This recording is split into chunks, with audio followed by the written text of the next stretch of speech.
from the station working for you. This is WRTV News at 6, streaming now. As Indiana reaches record numbers of COVID-19 positive cases, frontline workers in hospitals are preparing for more patients to walk in the door.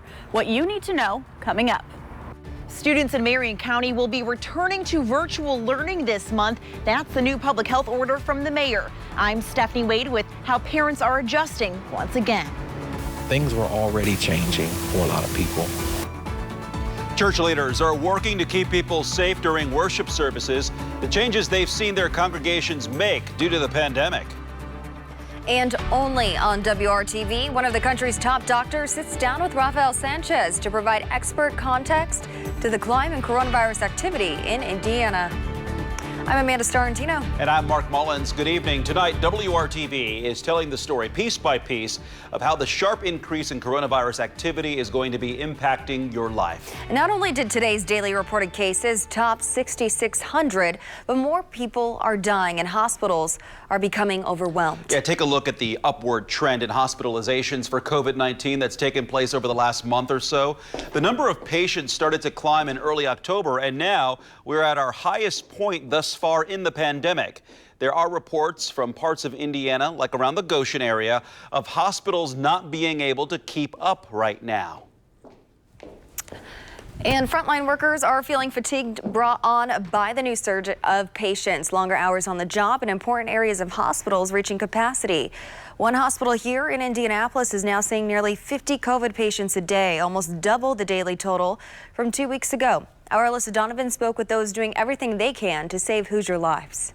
Hospitals across the state are seeing a rise in COVID-19 patients, and those who are working directly with the people who are infected say these rising numbers are alarming, but they feel more prepared than they did at the beginning of the pandemic. Everybody's really stepped up and picked up extra shifts. Nick Clark is an RN in the intensive care unit at Franciscan Health in Indianapolis.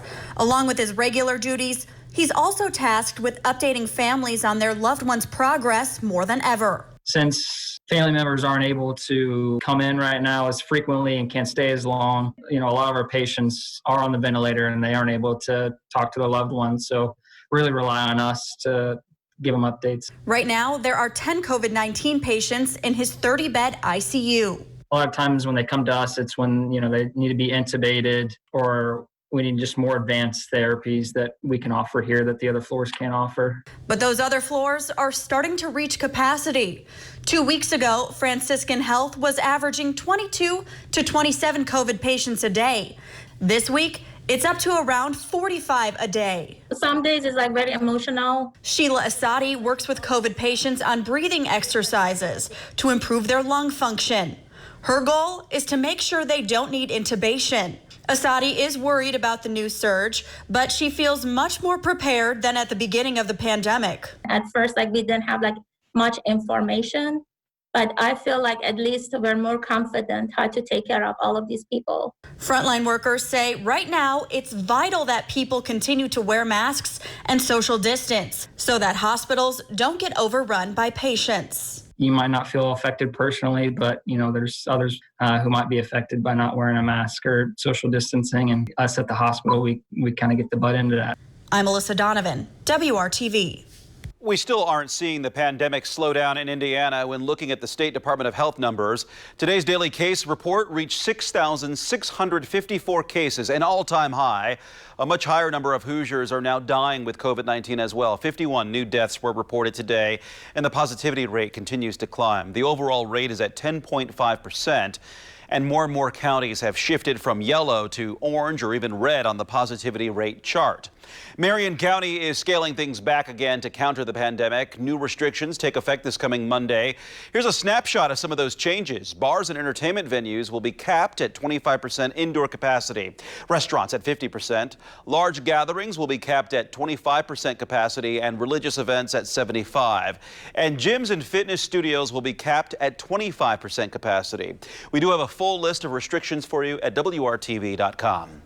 And it's not just restaurants, bars, and entertainment venues who will be impacted by these new restrictions, but schools and families as well. All Marion County schools will be required to go virtual by the end of this month. WRTV's Stephanie Wade speaks with parents reacting to this news. The director of the Marion County Health Department says all schools must return to virtual learning by November 30th and continue e-learning through January 15th.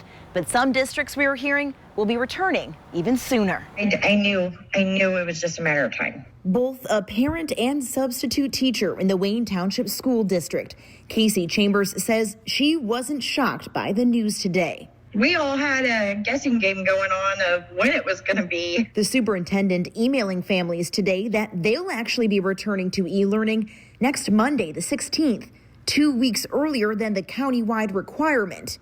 Some of them were like, okay, we've got this, that's good. And then there's some that was like, oh my gosh, what are we going to do? We've got to do this, we got to do that, we got to get this done, we got to get that done. I wasn't prepared for it this soon. Mixed emotions from teachers, but like Chambers, she says many understand the move in regards to health and safety, as many teachers have been on quarantine. I'm actually a sub at Stoutfield, and there is a teacher that someone close tested positive, and that's who I'm subbing for.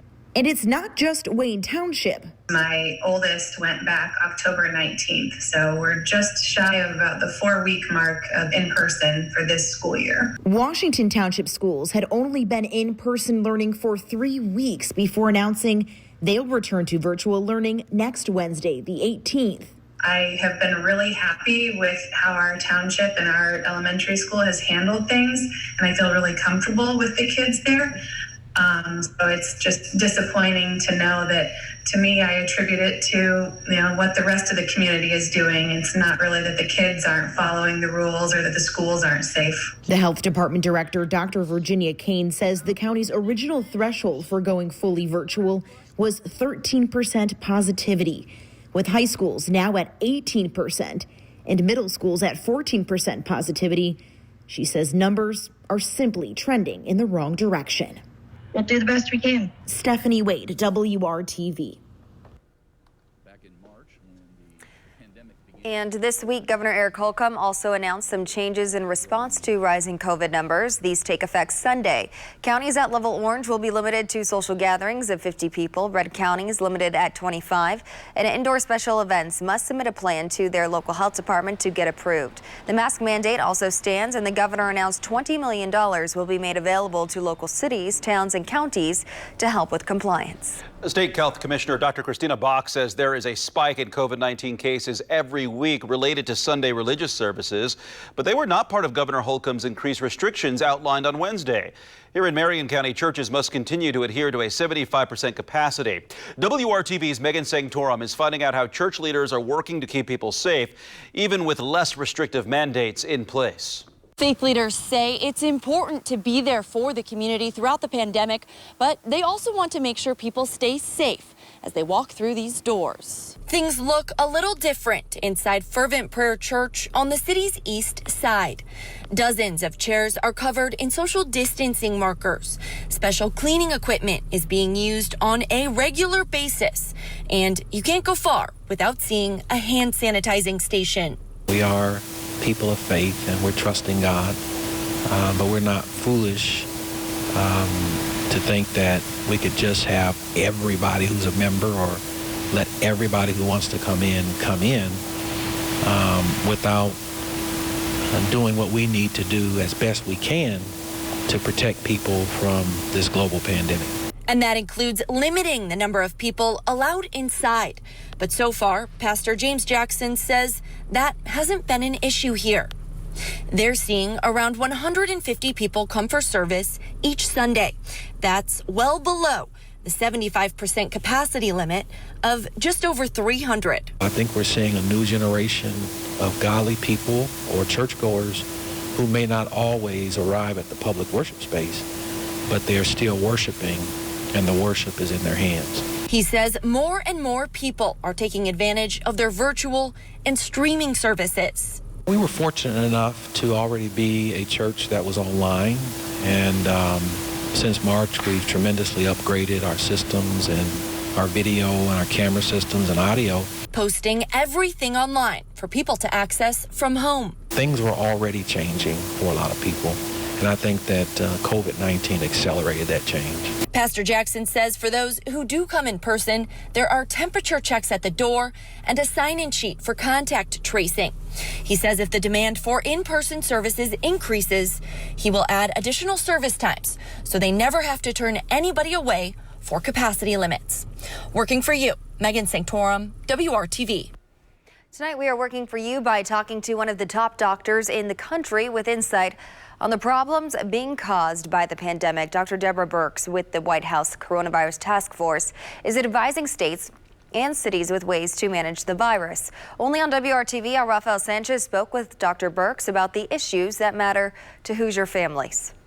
Dr. Birx, thanks for joining us. Today in Indiana, we saw the largest single-day reporting of cases, 6,654.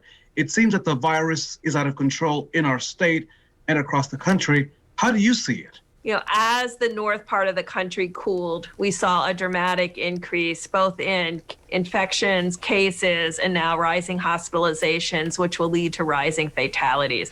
And now is really the moment to act across Indiana right now so that we can really flatten that curve together. Dr. Birx, we expect to see some new restrictions when it comes to gatherings. Some schools are returning to remote learning. Is that enough? The governors that put forward a mask mandate, that closed their bars, that restricted indoor dining significantly, that really asked people not to gather outside of their household, were highly effective in flattening the curve and going down the other side. And we're really going to have to continue to be aggressive in these mitigations time over time to make sure that we're having an impact. Your recommendations for Thanksgiving? Because we have a vaccine coming, because that light at the end of the tunnel is getting brighter by the moment, now is the time for each and every one of us to really protect the ones that we love and protect those that we're thankful for Thanksgiving by not gathering as a group and taking our mask off and taking the risk when we're this close to getting our vulnerable family members immunized, exposing them to virus unnecessarily. So when do you see just regular Hoosiers, the regular worker, the regular person who's not in healthcare or who is not working with those in nursing homes be able to get that vaccine? Is there a time period? Is it the spring, the fall, or maybe next winter? If we're not obese, if we're not hypertensive, if we're not diabetic, we need to make sure that all of the other Americans get immunized first. And then we will get to us. And so let's make the priority our healthcare workers, our vulnerable Americans, and we will get vaccinated as additional vaccines become available. Dr. Deborah Birx, thank you for joining us on WRTV and WRTV.com. We appreciate your time. Please be safe and take care of yourself. So good to see you again. We have all the resources you need right in one spot when navigating your life during the pandemic's new surge in Indiana. Keep a tab open at WRTV.com/coronavirus. Still ahead on WRTV, Call 6 investigates holding leaders accountable for problems in the election process. Confusion and problems with absentee voting in the 2020 election. I'm Kara Kenny. We're taking your concerns to state lawmakers to find out what they plan to do about it.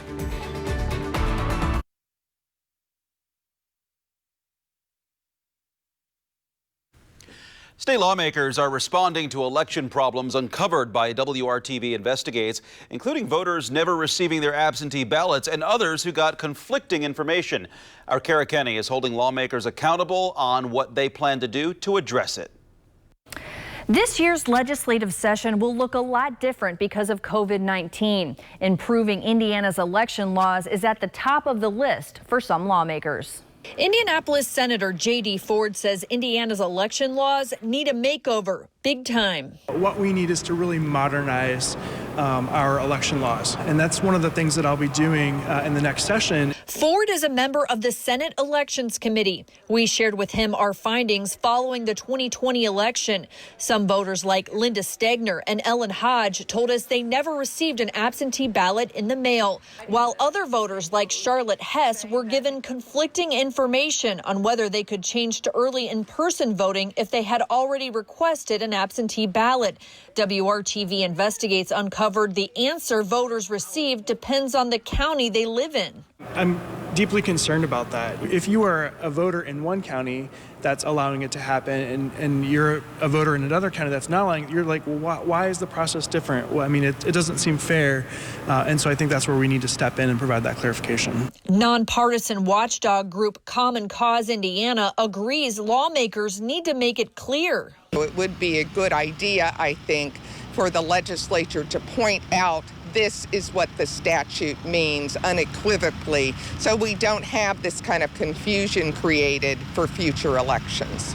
Ford's election modernization bill is expected to also extend hours at polling locations, allow ballot receptacles around the community, allow no excuse absentee voting where you don't need a reason to vote by mail, create a process for ballots to be tracked, much like you track a package, and allow for vote counting to start the day before the election. There's also room for improvement. I think that there's opportunities for us to grow and do better, and I hope that that's what my voter modernization bill next session will do. Working for you, Kara Kenny, WRTV.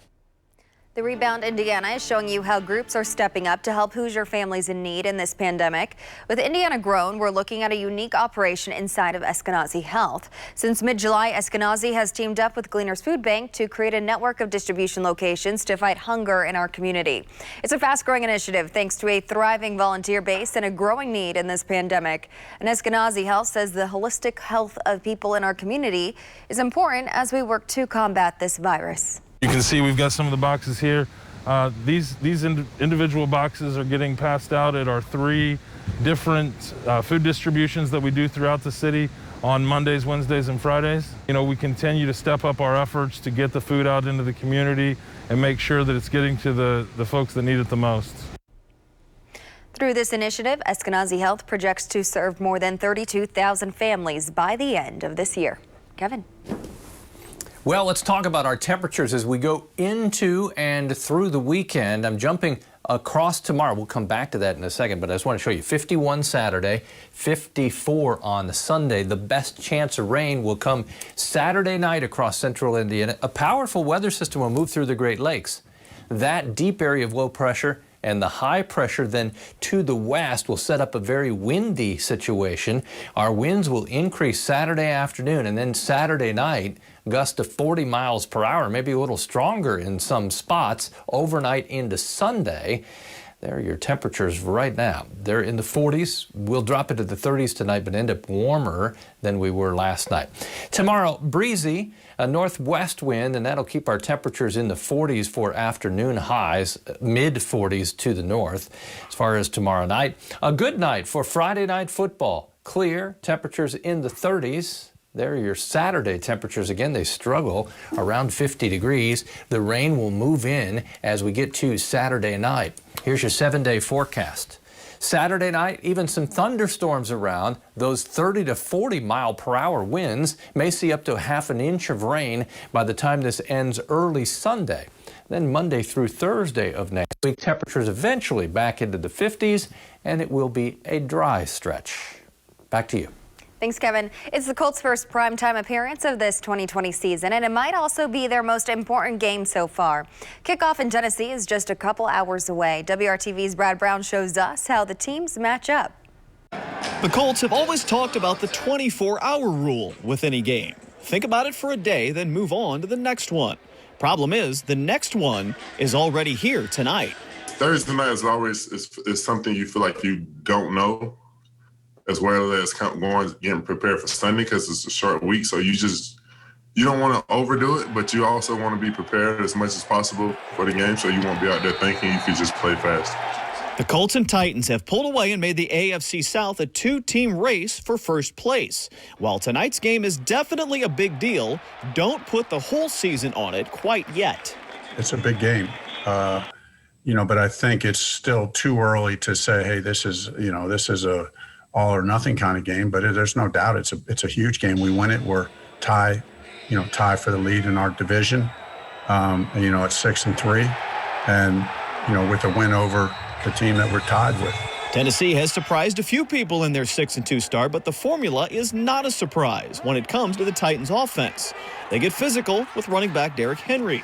Quarterback Ryan Tannehill has been very effective, 19 touchdown passes and just 3 interceptions. It's always, a calculated risk, right? You don't want to be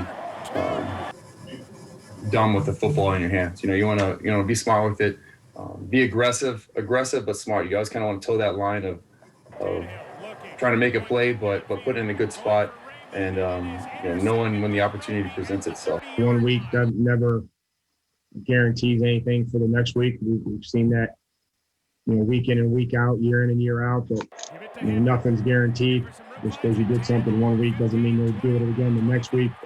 Jack Doyle is out for the Colts. The tight end won't clear concussion protocol in time. But T.Y. Hilton will be in the lineup, perhaps giving a boost to an offense that got shut out in the second half by the Ravens. Prep-wise, obviously it's all condensed. I mean, we're not doing any live, route running, throws, and reps out there on the practice field. We just had a great walkthrough. Guys were focused and locked in. Certainly all the film work is condensed, but, for me, it kind of just extends. I'll be watching tape Thursday morning. This is just round 1 of 2 between the Colts and the Titans. They'll play back here at Lucas Oil Stadium on November 29th. Even though there's still a full month of the season left after that, it feels like those 2 games will go a long way in deciding the AFC South and which of those teams earns a home game for the playoffs. Brad Brown, WRTV Sports.